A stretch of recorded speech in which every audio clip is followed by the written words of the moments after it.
Anyway, American century of humiliation is upon us, by which I mean everybody is in debt all the time.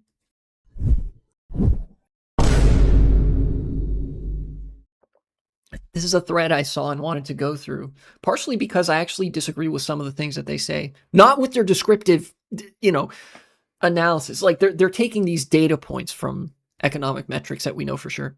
Some might say we live in a debt society. David Graeber mentioned debt the first 5,000 years plus 2,000 years. It's fucking the year 2025. Pirate politics, David Graeber mentioned. Anyway, breakdown of Black Friday data tells us, here, hold on. What are they? Okay, they're pulling data from some sources here. Okay. Breakdown of Black Friday data. Consumer is weakening. I'm assuming this means consumer spending. Consumer spending is weakening.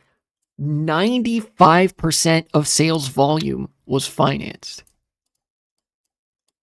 Sales volume means anything that was bought or sold.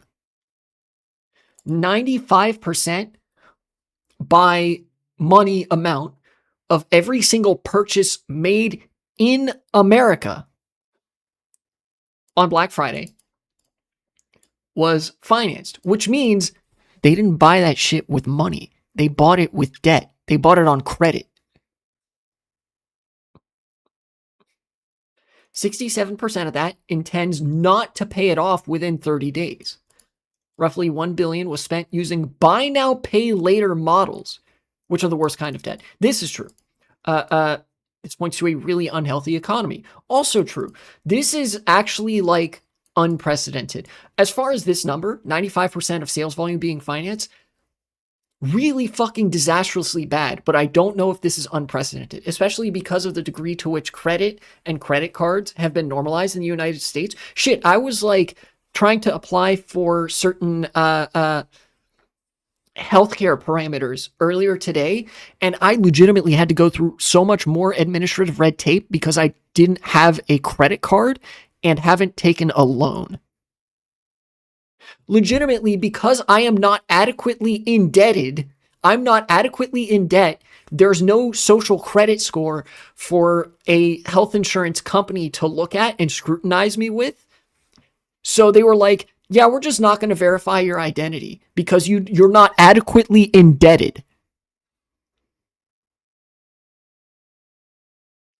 I did end up getting it sorted out. God bless the lady on the customer service line who helped me out with that. I was able to provide other identifying documents and whatever to get my identity manually verified. But the fucking default option that I had to go through hoops to get around was that you basically submit it like financial humiliation ritual. Like, please trust me. Please, I'm so good at going into debt and then being responsible and paying it back to the masters. Please let me have healthcare. Yeah, like legitimately, you have not adequately fucking drank the debt economy Kool-Aid, so you don't get to apply for health insurance. Luckily, they can't. I don't think they can actually legally do that. So there is obviously a way to apply for this sort of stuff without having a credit score or a credit profile, as they call it. But nonetheless, all that to say, this is bad, but as far as I know, not unprecedented. This is unprecedented. I think they point this out later, but it's important to note 67% of this, the like sales volume being financed, whatever, people who are going into debt, 67% of them intend not to pay it off in 30 days. For those of you who know how credit scores work, you are incentivized to go into debt. You are disincentivized from not taking on debt at all.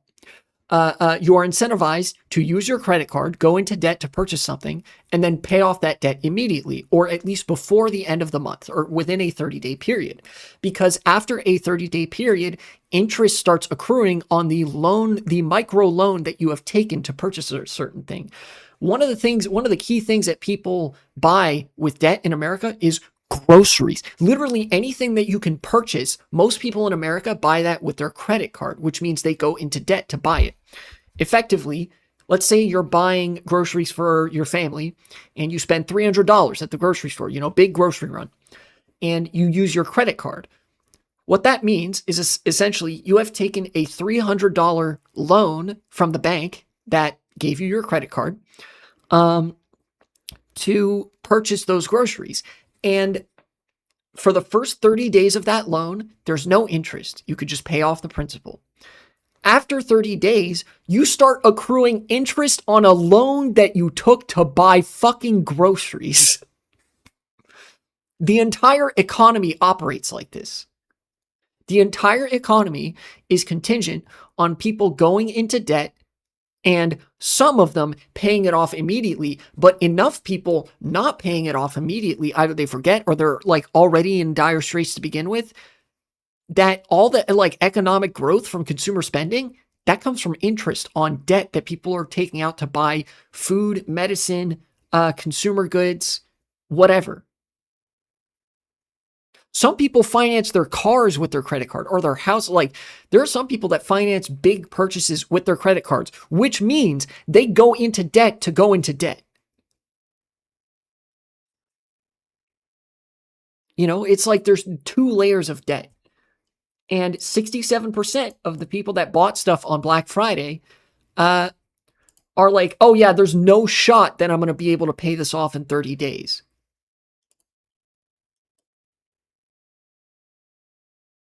This is just people who for sure aren't going to pay it off in 30 days. More people than this are actually not going to pay it off in 30 days. Because there are some people that are like, yeah, I could probably pay that off in 30 days, who might not be able to. Financial circumstances could change at a moment's notice. $1 billion into buy now, pay later models. Jesus Christ.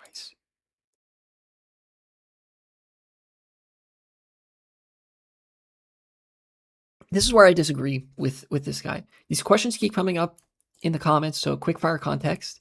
I mean, this guy has Ethereum in his username, so he's like a crypto person, I think, which cringe.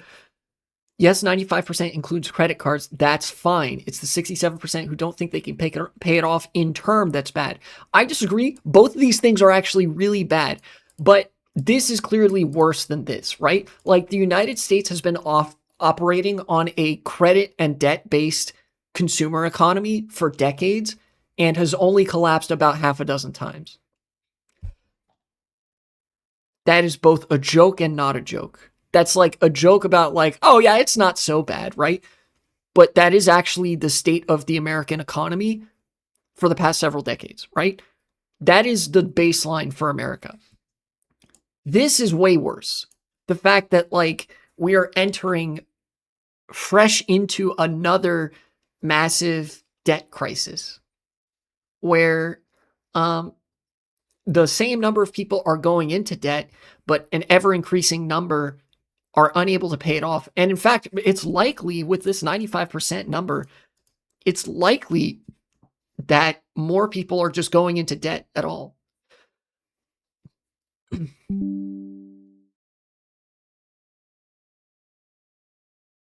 Debt is so common. If you don't have debt, society gives you a weird look. Yeah, or they don't let you have like health insurance.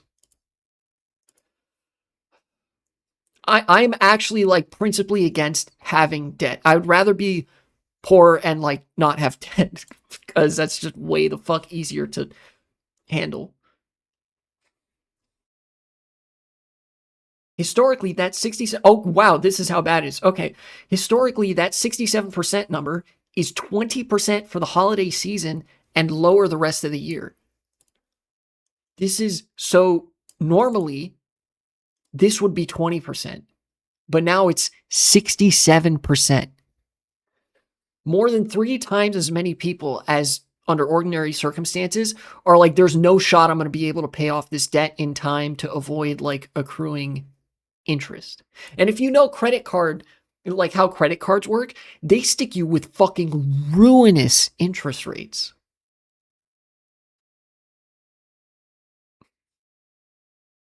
This data does not include in-store financing offers like 0 interest for X months, nor store-specific credit cards or partnerships that offer that specialty financing. So this is like, yeah, there's even more debt than this out there because some stores are like, we won't charge you interest.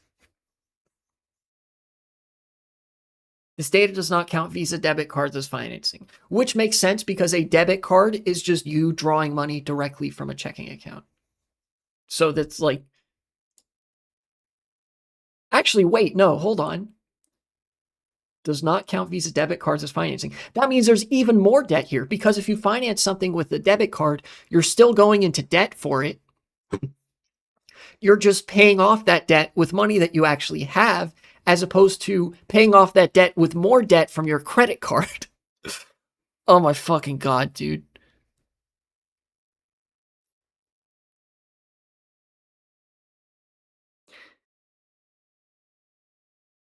And yes, I'm glad you're super responsible, pay off your card and get points, but most consumers are not. That's why credit card companies make money. Yeah, a lot of people apparently responded to this with, well, I pay off my credit card every month, dickhead.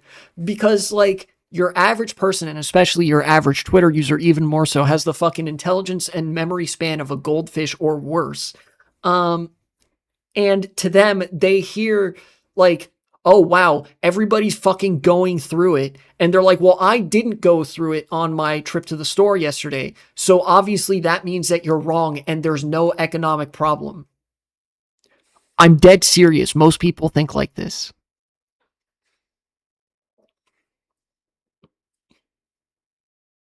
This also does not include card data as its retail stats. Every sentence I read, we get more cooked. So the finance percent actually would get higher if it was by all purchase volume, but car financing is very different. No, it isn't. Again, point of disagreement. No, car financing is not very different. There's just more zeros at the end of that price tag. That's the only difference. You're still going into debt. It's the same thing. You go into debt, you pay interest yearly with the objective of over time, you eventually clear yourself of that debt that you took on to be able to have the thing now. That's how financing works. This is the same thing with, like, compared to buying groceries with a credit card. The difference is this has 5 digits and your groceries have 3 digits, so you pay off one more quickly.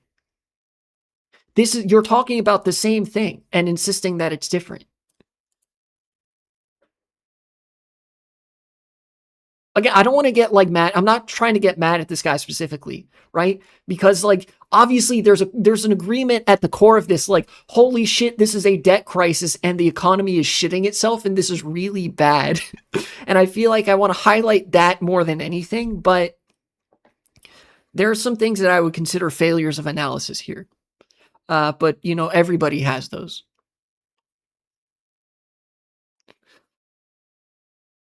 Personally, I don't really know the difference between credit and debit. Easy. Credit is debt. Debit is you're taking money from your checking account. Your debit card is also known as a checking card. It used to be, before there was cards, you had to write a check.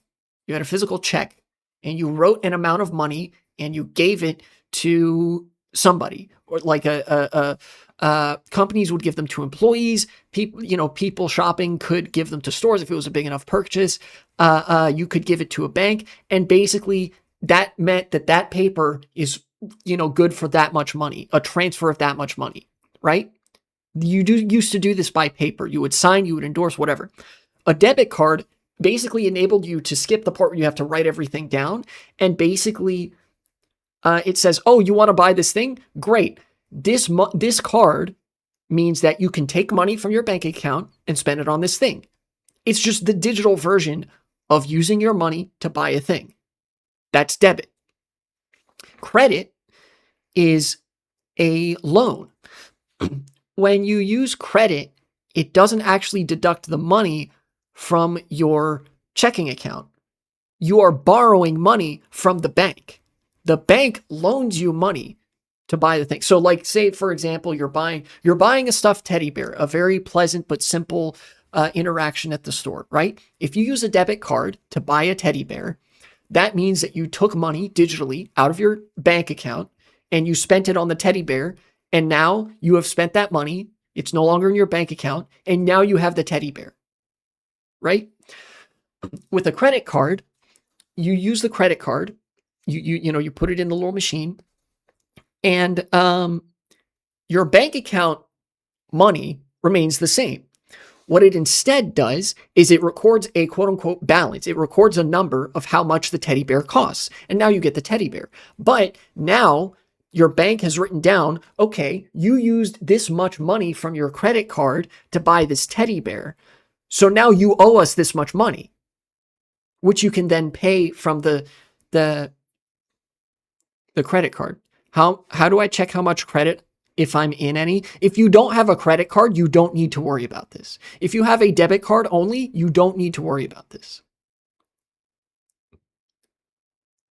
If you have a credit card, you would check this by going to your bank website or the bank that you have your credit card with. So like if you have a credit card from Chase Bank, you would go to Chase Bank and you log into your bank account, and you would go to whatever like option screen lets you see what your credit card balance is, basically how much money you owe on your credit card.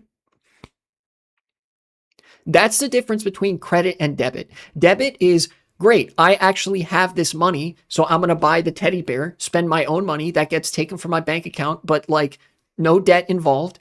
Your credit card is you take a small loan to buy the teddy bear, and now you owe that money to the bank. And it can accrue interest if you don't pay that money soon enough. Also, with a credit card, you can spend more money than you actually have. With a debit card, if you don't have enough money in your checking account, your card will actually give you an error if you try to use it. It will tell you, sorry, dog, you're out of money.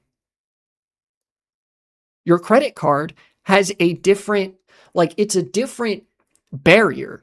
Your credit card can have a quote unquote limit or whatever, which is how much debt you're allowed to go into, which is different from the amount of money that you have in your checking account. That's how banks get you. That's how people get got by this, because theoretically credit cards extend the amount of money that you have to spend, but you don't actually have that money. You're borrowing it from the bank, and they charge you interest for it after 30 days.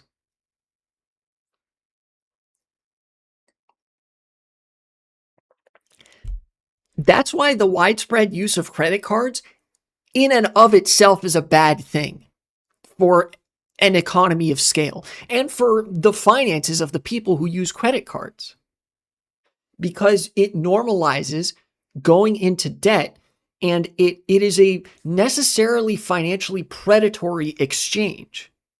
You know, is it possible to like use a credit card responsibly and like avoid accruing interest? Yeah, sure. There are people that do that. But the entire point of a credit card is that it unlocks the option not to do that. It unlocks the capability to charge interest, for you to be subject to interest and like have to pay more money than you actually spent on something, right? And that is by design on the part of the institutions. People I don't hold responsible for this. Partially, sure, because like people are stupid, but like banks are just evil. So they wanted to make more money where there wasn't more money to make. So they introduced new ways to go into debt so they could squeeze more money up from the bottom. That's what credit cards are. With a debit card, the reason it tells you that you're out of money is because that's not the thing that makes you go into debt. You know? Although modern checking actually has its own problems because of shit like fucking overdraft fees or whatever, where banks charge you for having too little money. Oh man.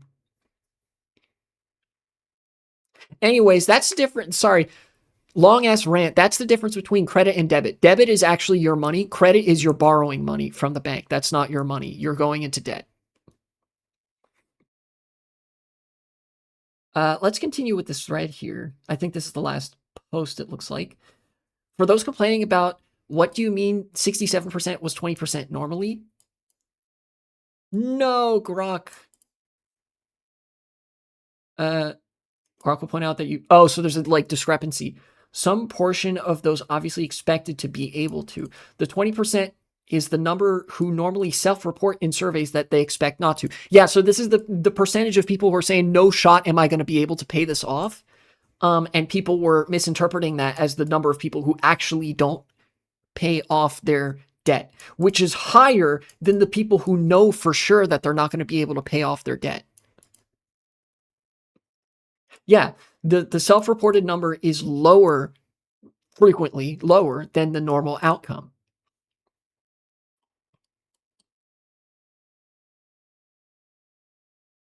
Here's some fucking, this doesn't seem strange to me. That's because this person is illiterate. If this doesn't seem like out of the ordinary to you, it's because this is your like first introduction to economics and politics.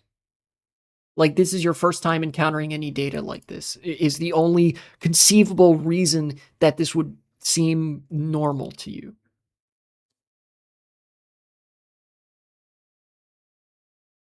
It's not good. I think oh yeah, this is important data too. Notable Black Friday sales data shows 9.1% increase spent from last year. So people spent more on fewer things.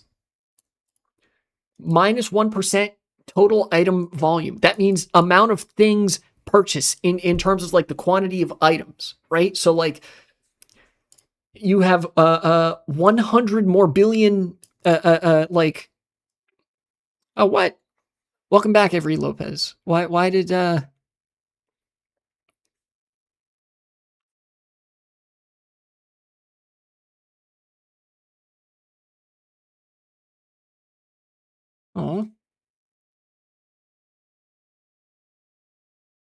thank you so much.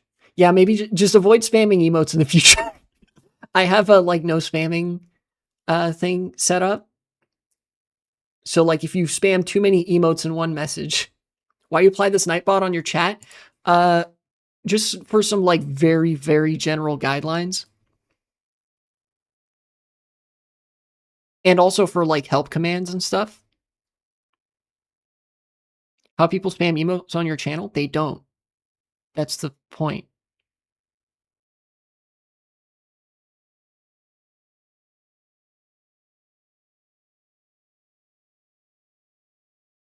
I could change that at some point, I guess. Let's just say this. Try to bear with it for this stream. I'll change it at some point in the future because people love to spam emotes. I have learned this.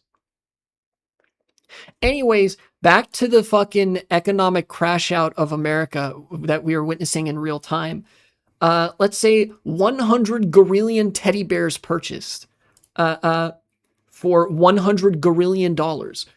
People this year spent $109 gorillion, but only 99 gorillion teddy bears were purchased. People spent more money on fewer things because prices were higher. Consumers bought on average 4.1% fewer items. And notably, the average is different from, is not necessarily completely reflective of total item volume because of how averages work. You know, like outliers can influence this number.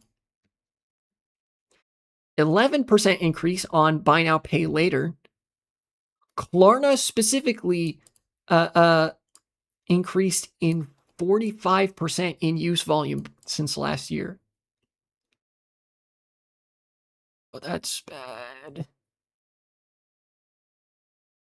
Okay, so that's where this number comes from. You can have these two combined in the aggregate. $7.9 billion of the $11 billion that were spent on Black Friday is debt that people are not going to be able to pay back within 30 days at least. This is really bad. I don't know how else to say it. Where are your emotes? They're still being worked on. Hello, Kayla the Furry. Welcome back.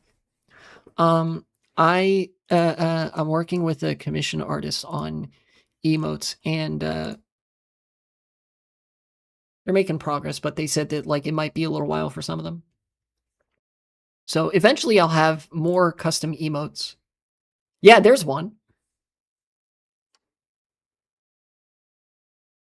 Yeah, it's gonna be a while since I asked for like a few 1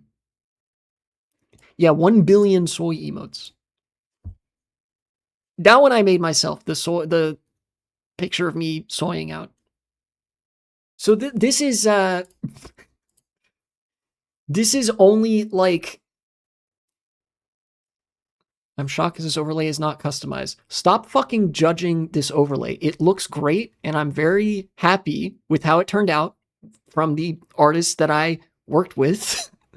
It's not a customized emote. I'm aware. The custom emotes aren't done yet. Can I ask how much you pay for the overlay? No, you can't actually, because it's clear that what you're trying to do is sell me another overlay, which I don't need. This one looks great. And I'm glad that I spent money on this. I couldn't make this shit myself. What are we looking today on the Brain Dead Twitter? Sparkly Image Car Wash. Welcome back. It's great to see people here. We're looking at the American Century of Economic Humiliation. Just took a look at this thread of Black Friday sales where people spent more money on fewer things and went further into more debt that they're not going to be able to pay off. See my overlay so you'd be made. I have seen plenty of custom overlays. I intentionally specifically requested this one to not be super noisy. The reason it looks simple is because that's how I wanted it to look. This, in fact, I think this is probably about as happy as I could be with a custom overlay, because this is as simple as I would want it to look. Anything like more complex than this, I don't think I'd be happy with. And I'm not going to pay you to make an overlay when I already paid somebody to make an overlay that I'm using right now that I'm very happy with. All right? So no more soliciting. If you continue this shit, talking shit about the overlay that I have, and by extension the artist that made it, and me for my fucking artistic decision making, I will ban you. You read the rules when you came into chat. You know that I have a no soliciting policy, motherfucker. I tolerate it because you're cool. Can we work on other work as well? No, I don't have anything else I'm interested in right now. I did the overlay. I'm currently working with another commission artist on emotes. That's all I'm interested in at the moment. So the answer is no. And if you know how marketing works and how sales works, you will take no for an answer. Thank you. I'm going to send 1 trillion volts of electricity into your mouse, computer mouse, and your phone right now. If you need me, message me. No problem. You will feel the pain of fucking Emperor Palpatine unlimited power type shit. POV, you're being bribed by the US government. Fuck, that's so true. Support Israel. Support Israel tonight, Queen. Israel, would you like Israel tonight, Queen? $1 billion for Israel, Queen?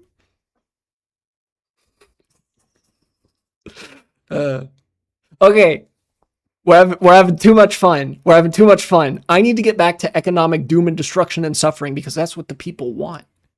And by the people, I mean me. To my knowledge, people don't actually want that. That's what makes it economic doom and destruction and suffering. I wanted to, as it like an addendum to this, talk about, what was it? Kalshi CNN partnership. Yeah, okay. I'm gonna, God, you know shit is bad when I'm like trying to go to Twitter for this. Holy shit, it doesn't even come up there. Great, they're still suppressing the results. All right, I'm just gonna have to free ball it for this one. Okay, fuck it, we ball. New Klarna type shit just got announced. I made a video about Klarna, how Klarna and uh, uh, DoorDash were partnering to make your food orders into a debt trap. Thank you.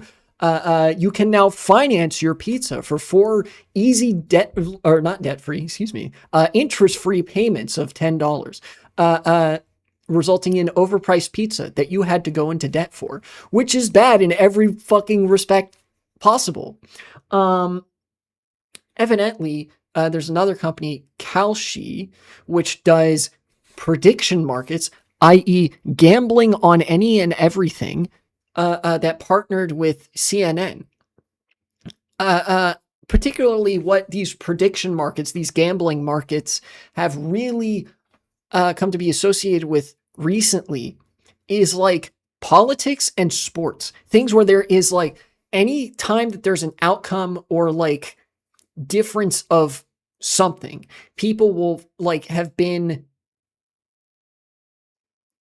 able to put money on it, where like these betting websites, these gambling websites are now saying like, yeah, put this much money on this candidate winning the election, put this much money on this happening, and anybody can start a bet, which means like you could just say, hey, how much money do you want to bet that like this tree will fall down, and then you personally take a chainsaw to the tree or some shit like that, right? Yeah, literally, Kayla, thank you for bringing this up. One of the things that they did was they literally put bets. There's literally bets on how the front lines will move in the Russia-Ukraine war, and people are betting money on that. People are betting money on that. People have bet money on elections. It was present in the 2024 presidential. It was present in the New York City mayoral. It's going to be present in like every election going forwards. It is going to fucking destroy so much of the social fabric of like discourse and politics that hasn't already been destroyed.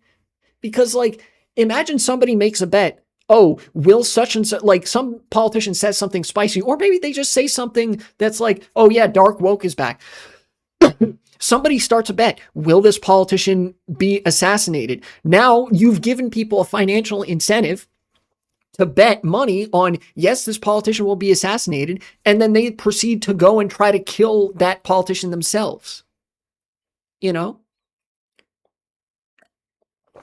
Yeah, literally. Gamble how much, how likely it is that like, oh, will Israel get $1 trillion or no? And then lobbyists can bet on that and make money off of giving money to Israel. They literally like, will America give this much or this much to Israel? And then somebody with behind the scenes knowledge can say, oh, well, I know we're actually going to give this much to Israel. They bet on that. They give the money to fucking Israel, and then they win money from gambling, and everybody else gets suckered out of their money. And it is gambling because you're betting money on an outcome that you don't know whether it's going to happen or not. And if you do know if it's going to happen, that's called insider trading.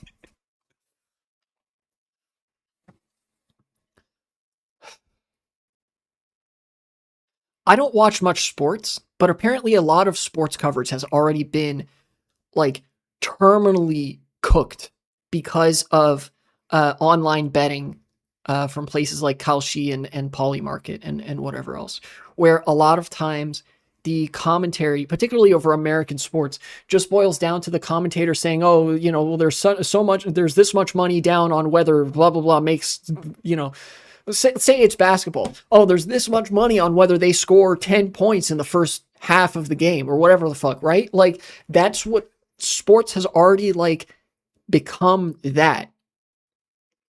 And it's getting worse, right? Gambling is a real addiction. It's deadlier than a lot of other addictions, you know? It certainly has more grave financial consequences because the thing you're addicted to is losing money. If you're, a gambling addict. I hate the EU, but now I love the EU. Yeah, one of the respects where Europe probably actually does have it like significantly better than America. It's like I've said that like I hate this country, but I love this country, but I hate this country. I hate the EU, but I love the EU, but I hate the EU, but I love the EU sometimes.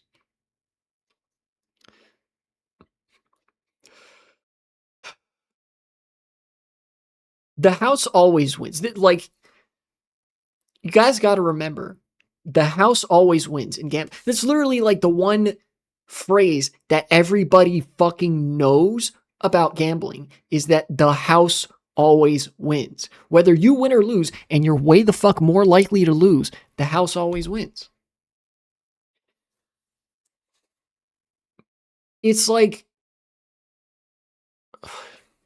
every extractive thing that capitalism does. I was just talking about credit cards and debt and how like debt has been atomized to smaller and smaller levels to the point that people are going into debt to buy groceries. Like every time that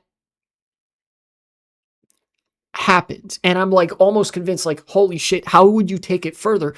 All of a sudden, wow, okay, that's how you would take it further. You would just make it so that everybody can now develop a gambling addiction over everything. I think there was even a clip with the kalshi like investors, like the tech bro, crypto bro people saying like, yeah, we want to monetize any and everything as a financialized asset. We want to monetize every hobby that you could have. Anything that you do purely for fun basically now has a financial incentive behind it, which is horrifying.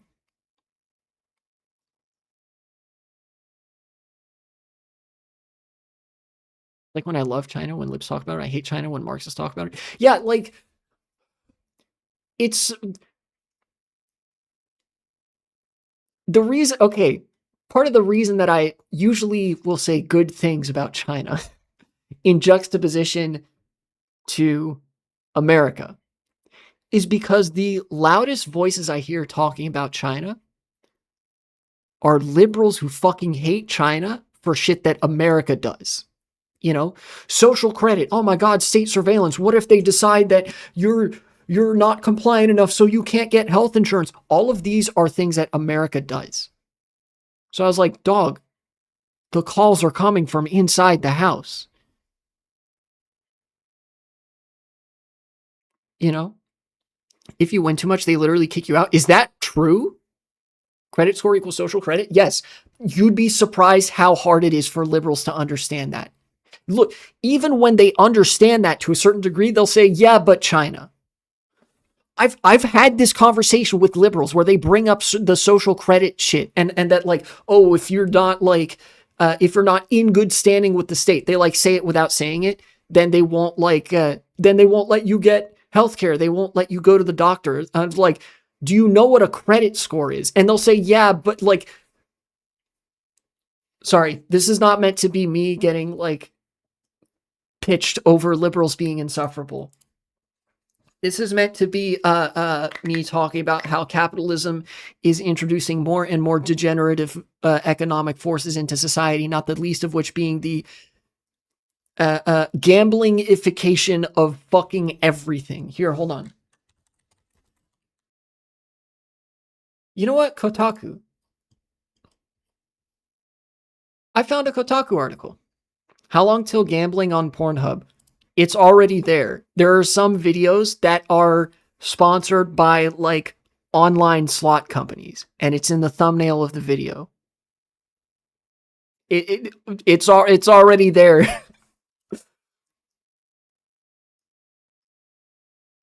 Yeah, it's fucking. I hate it. I hate it so much. Okay, Kotaku, what do you got? I'm going to read a little bit of this article, and then I want to watch the video where they say we want everything to be a financialized asset. Finance Bro thinks it would be cool to turn your entire life into the stock market. Haven't you always wanted to use shady financial instruments to own the haters? Better journalistic framing than probably every other news outlet that you could conceivably see covering this. Thank you, Kotaku. Kalshi CEO is bullish on the future of prediction market betting to solve disagreements for people, or at least make him very, very rich. Remember, the house always wins. What if every outcome in your life could be turned into a way to win or lose money? Imagine your very existence has been gamified into a gambling roguelike. The long-term vision is to financialize everything and create a tradable asset out of any difference in opinion. Tariq Mansour said in last month's Citadel Securities Conference.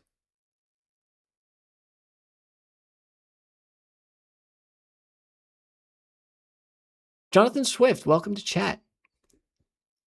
Yeah, like what? Hello, Cyberpunk? Yeah, literally. That's what. Oh my god, dude. What sounds like a loading screen for, well, it's funny you should say that. What sounds like a loading screen from Cyberpunk 2077 was enough to make investors jump at the opportunity to turn angry Reddit threads into stock tickers you can gamble on. I do appreciate that Kotaku is accurately recognizing that the stock market is literally just gambling. That is all it is. Speculation is a financially sanitized way of saying gambling.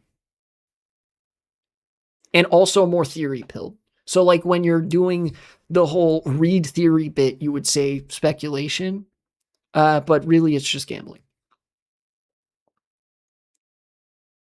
Kalshi recently raised $1 billion in its latest funding round this week, leading to an $11 billion valuation.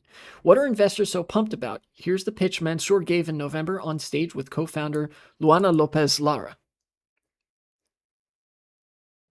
Yeah, let me go indulge in some speculation at the casino real quick. A literally word that was made up to make it sound fancier than just gambling.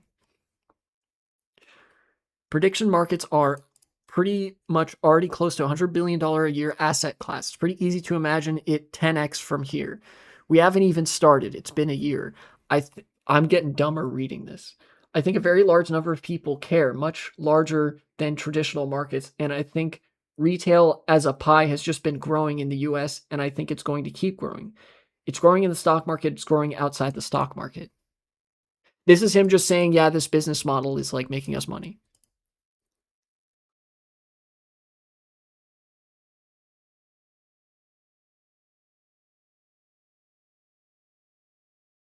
I'll bet $1,000 you'll fail this high school test. They do just want to ruin your future because that gets them a lot of money. They've already made a lot of money. Look at this, $100 billion a year asset class. And he's like, oh yeah, and it's, growing. Ruining your life to turn a profit. Oh, more perfect union. Thank you. Give me that real shit. Co-founder of Kalshi says, the long-term vision is to financialize everything and create a tradable asset out of any difference in opinion. I can't parody this. This is a parody of itself. I can't make this sound like the Onion because this is some shit that the Onion would. Yeah. Thank you. Very appropriate response here. It's funny. Blue Sky usually leads to more like revolution posting than Twitter does, in my experience. But maybe that's just because of the people I follow on Blue Sky. Let's have a listen to this insane shit. I'm gonna zoom in a little bit. Betting on porn, or are they betting on who's gonna come within the first 3 seconds? Yeah. How soon do the boobs show on screen? 5 seconds? 20 seconds? 15 seconds? Type shit. It is apt, I think, before I look at the video, that just made me realize, how in Orwell's 1984, when O'Brien is explaining the actual aims of the party to Winston, he says that the objective of the state is to we want to abolish the orgasm, and what that means is to make the act of sex itself subservient to the state.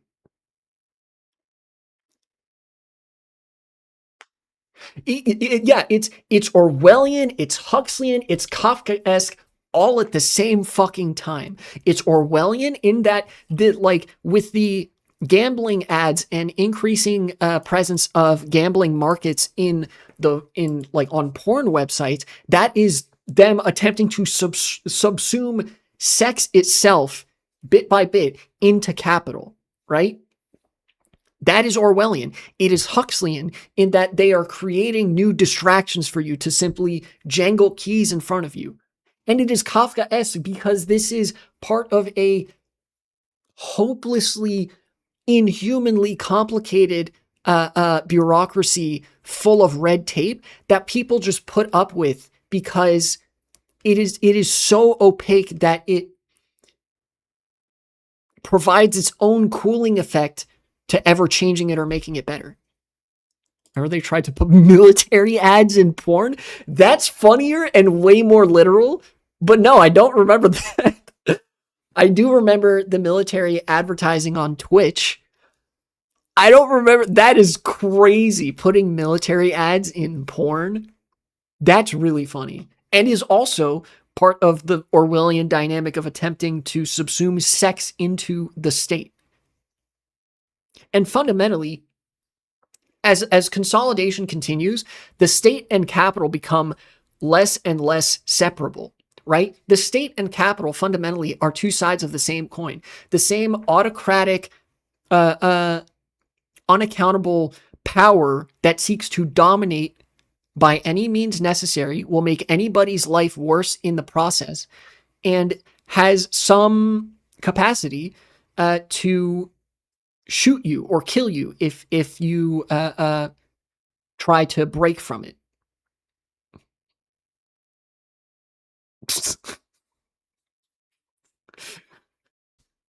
Gooning to bouncing titties. There's a soldier in armored gear with a gun on the side. Well, if you're gooning, that would be only appropriate because gooning is like, it's lost its original meaning, I think, a bit. But gooning is kind of like the fetishization of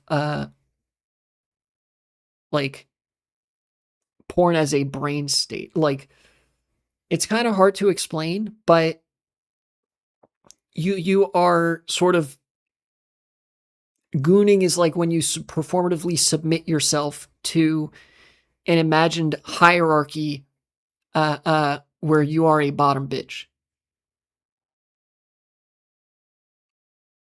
Literally, gooning is the fusion of porn and state worship.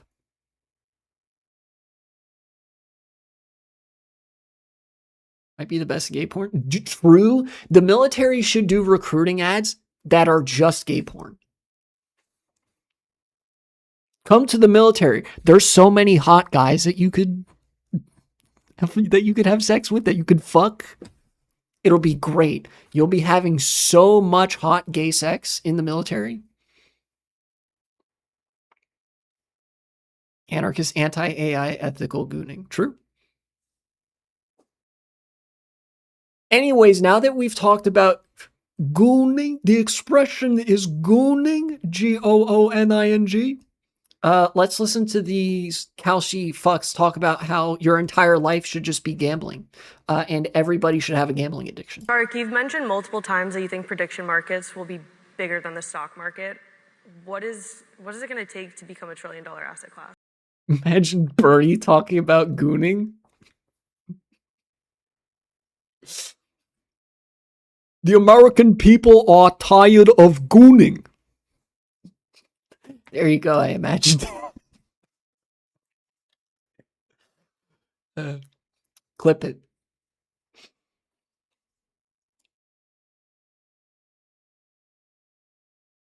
Mark, you've mentioned multiple times that you think prediction markets will be bigger than the stock market. What is it going to take to become a $1 trillion asset class? It's pretty much. By the way, that lady's the moderator. That true. The American people want to masturbate, not goon. End the gooning. No more gooning. And then Trump's up there like, we can't stop Gooning. We're gonna goon so much. You're gonna be tired of gooning. You're gonna say, sir, it's too much gooning. God damn it. Who's ready for that fucking alternate universe 2028 election? Bernie Sanders. The American people are tired of gooning. Donald Trump. We have to goon more. I'm ready. I don't know about you personally, but I'm ready. Already like a close to 100 billion a year asset class, right? Like it's pretty easy to imagine a 10x from here. Like we haven't even started. It's been a year. I think a very large number of people care, much larger than traditional markets. And I think retail as a pie has just been growing. This is the bit that I read on Kotaku, so I'm not gonna have much to say that I haven't said already. Goon publicans versus mastercrats. True. In the US, and I think it's going to keep growing. It's growing in the stock market, Thank it's you. growing outside of stock market. The long-term vision is to financialize everything and create a tradable asset out of any difference in opinion. And I think if you do build a general purpose exchange, the long-term side, Let's get that long-term one more time. vision is to financialize everything and create a tradable asset out of any difference in opinion. And I think if you do build a general Financialize everything. Make a tradable asset out of any difference in opinion.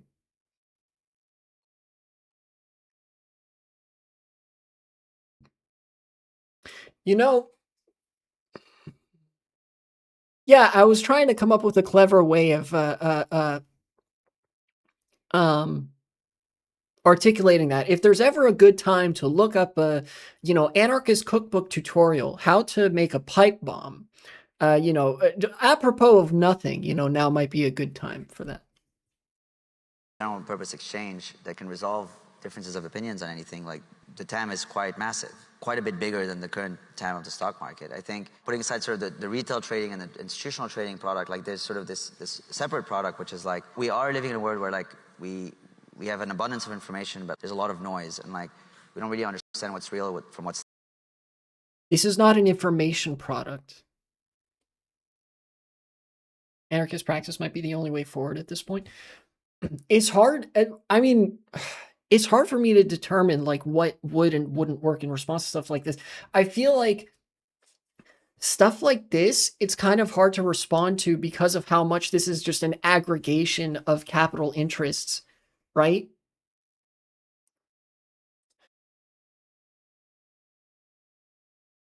For stuff like this, you kind of have to invoke the long arm of the law and just say, if you fucking do any of this, you're going in the wood chipper, and your companies are going in the fucking bureaucratic wood chipper, and you're not allowed to exist. No more gambling, no more gooning, or some shit. Like, throughout history, when there have been anarchist revolutions and any revolution that usually tends to include anarchists, they usually are a long time coming, and a lot of the worst dystopic elements of the regimes they overthrow started to surface earlier, before a lot of the parallel structures of power and institutions of power and social networks had fully been realized, you know?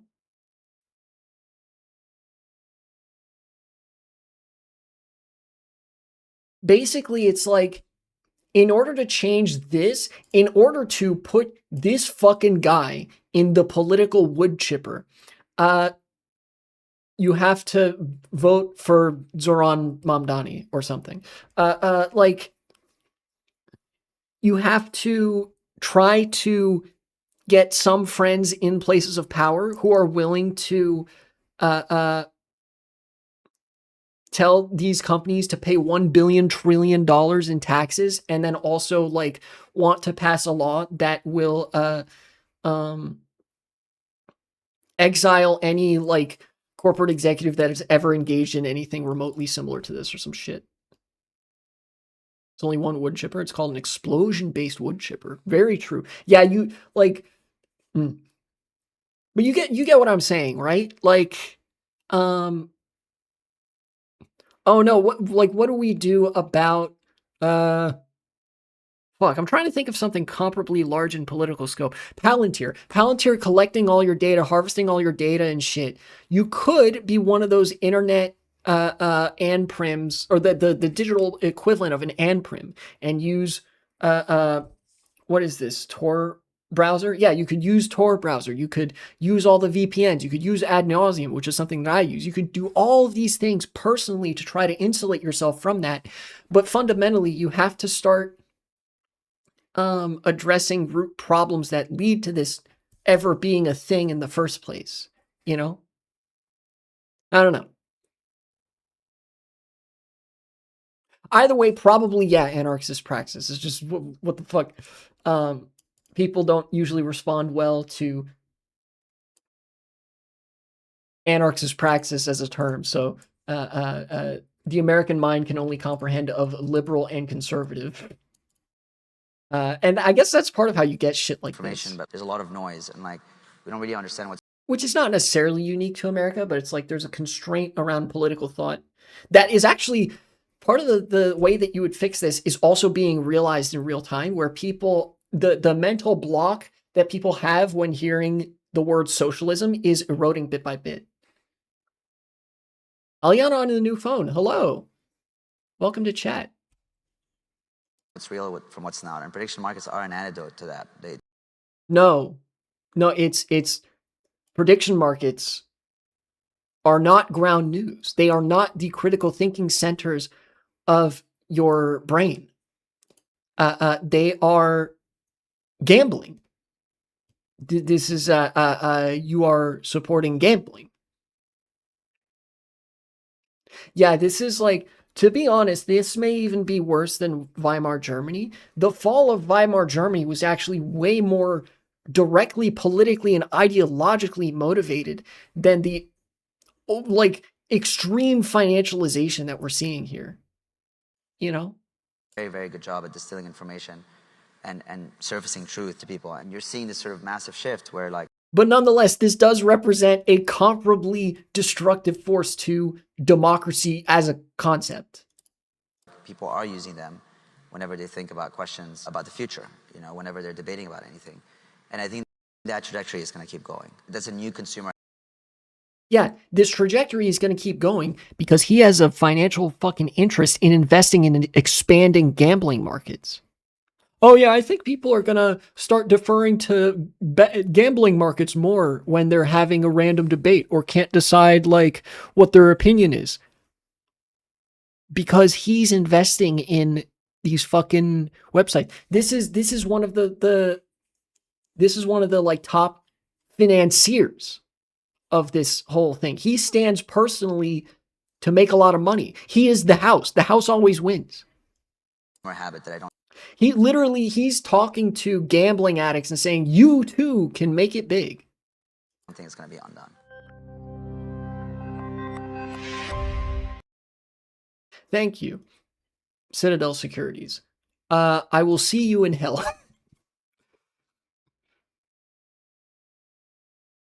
And some people say you should never strive for anything better than capitalism. Some people indeed.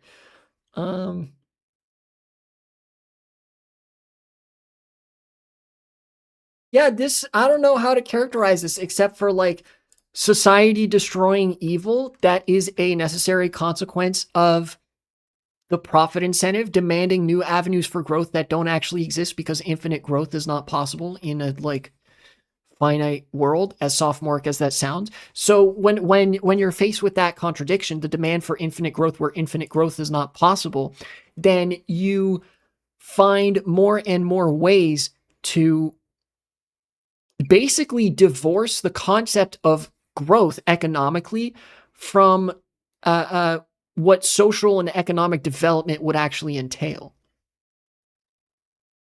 Yeah, this and AI are the response to capitalism hitting a wall. Like there are successive walls that capitalism hits of certain market saturations where it's not possible to grow anymore.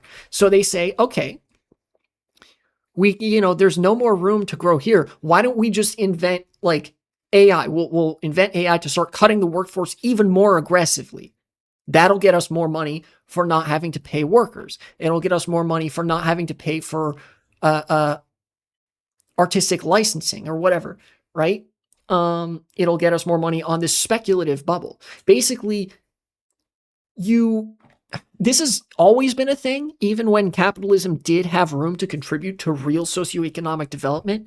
But like increasingly, as these barriers are approached and connected with, where more growth, like in a real sense, isn't actually possible, everything just devolves into speculation and gambling over and over and over again. You know? Literally everything is becoming the fucking tulip futures. Yeah, something about capitalism in decay. This is, by the way, this is a capitalism in decay. You know, any growth that's occurring in the United States is being fueled by data centers, and the new like big financial player in the American economy is gambling markets. No real production is happening here. And when I say production, I don't just mean production of goods, right? Physical production in factories. Services also count. You know, somebody at a hotel check-in counter, you know, somebody who like does maintenance on a building, right? Somebody who is an administrative worker who helps document things at a hospital, right? That is real production. These are essential tasks that need to be carried out in order for things to function, right? You need to, I don't know, have a record of like how much blood sugar you have in your blood. So, like, I don't know, you can determine whether you have a risk of diabetes later in life, right? That's important. You need to have a guy that comes by and does maintenance on like an apartment building so that like, I don't know, somebody's HVAC system doesn't explode, right? That's important. This is the opposite of important.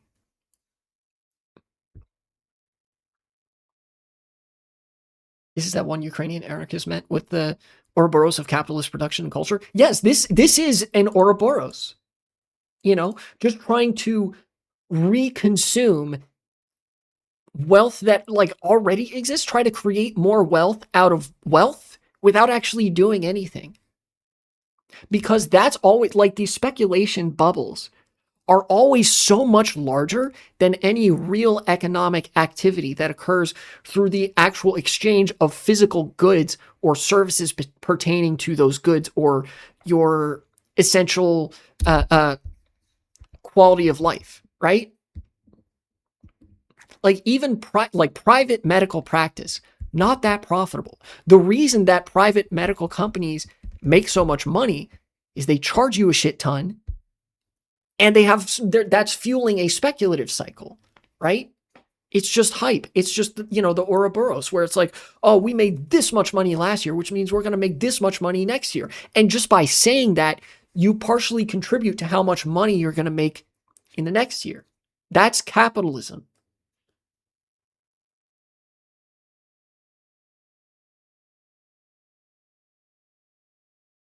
Fuck, man.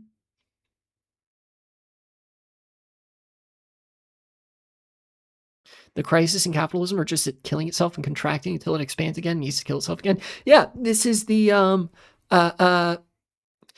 boom bust cycle of capitalism. Tapping the sign, Marx wrote about this. Or what is it? Say the line, Bart. Marx wrote about this. But yeah, this is the same like phenomenon that like capitalism endures every couple decades, or even more frequently than that lately. You know, there was a crash. There were a couple different economic crashes in the 80s. There was one or two in the 90s. There were two in the 2000s. There was one in the 2010s, and there's been one to mark the turn of the 2010s to 2020s, and then we're staring down the barrel of like two or three different collapses all rolled into one right now. It's kind of interesting to see that capitalism demands infinite growth, But that also means that each crisis successively is usually bigger than the last one, with the exception, like a notable standout being the Great Depression, you know? But like it almost seems like with each generational economic crisis, the magnitude of the collapse becomes larger each time, right? Again, the Great Depression being an exception. You think about the crash of 1987, very, benchmark crash. And then the next really big one that people know about, the dot-com bubble. And then you think about 2008 and how the general trend is that these collapses keep getting larger and larger and larger. It's weird it's speeding up so much. It's almost like if you know about the life cycle of a star on the main sequence, where in the core of a star, it's hot enough for nuclear fusion to take place. Here, let me actually click off this since we're done watching this video. Stars do nuclear fusion in their core, and they're mostly composed of hydrogen. And as they fuse hydrogen, they burn that fuel. The hydrogen fuses into helium. And the star, goes throughout its life. When it's out of hydrogen to fuse, it starts expanding and it needs more fuel to fuse. Like it's still hot enough that like shit's still going to get fused in the core of the star. That's how stars work. So it starts fusing helium. And each successive cycle of the next elements that it fuses is shorter than the last. Hydrogen is the main lifetime of a star. Then helium is considerably shorter, but lasts a considerable amount of time. Then you go through carbon and like xenon, like a bunch of other naturally occurring elements until you get to iron. And some of these fusion cycles happen in a very short period of time, right? It feels like that's kind of what's happening with capitalism. It feels like capitalism is like this system that for a long time ran on the economic power of resource extraction and material production, right?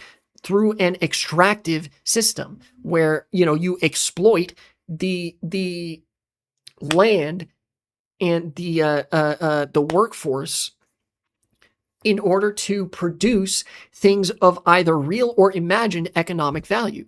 But then as the potential for that grows more and more stagnant, as you basically exhaust the amount of land and resources that you can exploit, the amount of people that you can exploit, you have to turn to other sources of fuel. And increasingly, these are going to be reliant on speculation. Until there is I think Karl Marx predicted this at some point in the lifespan of capitalism, that if this pattern runs through enough iterative cycles where capitalism runs into these contradictions, it tries to keep generating exchange value with speculation and that sort of stuff, and you go through these boom bust cycles, eventually there's going to be a general economic crisis where capitalism is actually faced with unavoidable collapse, when there's literally nothing that capitalism can do except speculate, except gamble.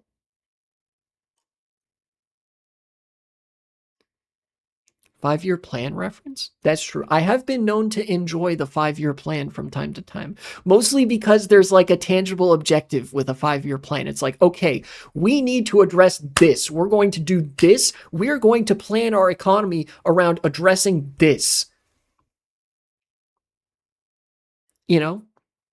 I think one of the things I learned about the Soviet Union when I was reading about housing is one of their 5-year plans revolved around housing. It was like, all right, we're going to fucking mobilize all the economic output in this country to build housing. And they did that. And I was like, damn, that's actually kind of a cool idea. Cool idea. Again,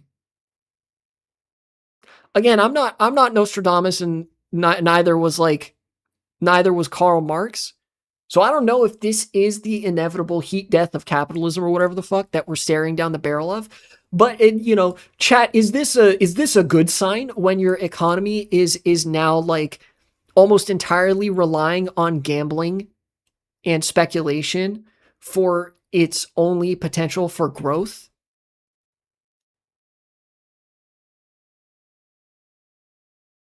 Scientific Marxist seeing how the inevitable revolution becomes real. Yeah, that's so true. Me, a scientific Marxist, whenever I see the fucking thing that Marx wrote about,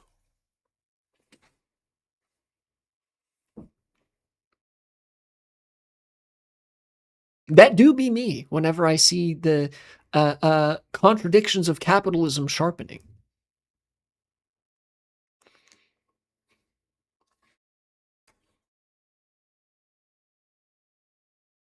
Anyways, I think this serves as a... Oh, no, don't do that. Okay. I think this serves as a good follow-up to the segment where I was talking about Europe. Now the question, will this lead to communism or eco-fascism? That I actually don't know. I'm not fucking prepared to answer that question. I think this serves as a good follow-up to the segment where I talk about how Europe is also cooked, because America is still like way the fuck more cooked. You know, basically, did you enjoy the past? We're fucking going through it. Holy shit. Refill your popcorn. You're gonna love this next. Oh my god, we're going through it even worse. It has never been this over, or something.